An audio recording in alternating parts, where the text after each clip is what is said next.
Panthers, Lightning, Avs, Blues.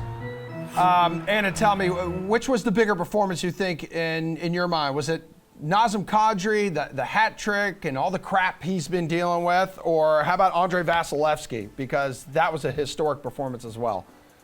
For sure. I mean, Kadri, much credit to him. He really came out and proved himself last night, but it's hard to argue against Vasilevsky for the performer of the night. He has been on fire since the end of that first round series against Maple Leafs, and you saw how dominant he was against the best team in the regular season, sweeping them, getting them eliminated in just 4 games. It seems like the hockey gods were trying to give Florida a chance with all of those overturned goals, but Vasilevsky just could not be beat.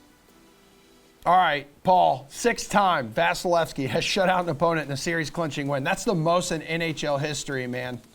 The guy's been incredible, but people are forgetting, too, that they're playing without Braden Point. That's like one of their top forwards up front missing. Yep.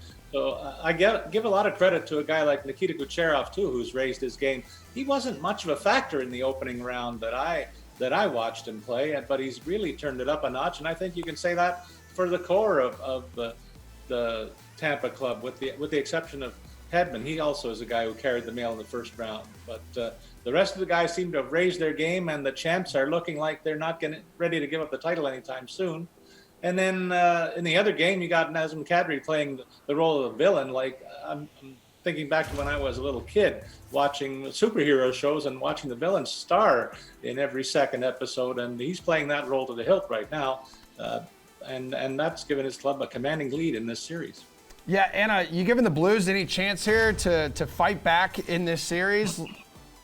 You know, I wouldn't discount them just yet. There was a point in that game where they got within 1 after Colorado had a pretty dominant lead to start off the game. And, you know, the Blues performed really well towards the end of that first round against the Minnesota Wild, a team that in some ways does play similarly to the Colorado Avalanche. So there are some players like David Perron, Ryan O'Reilly who have shown up in this series. So I wouldn't count them out just yet, but they have an uphill battle to climb for sure.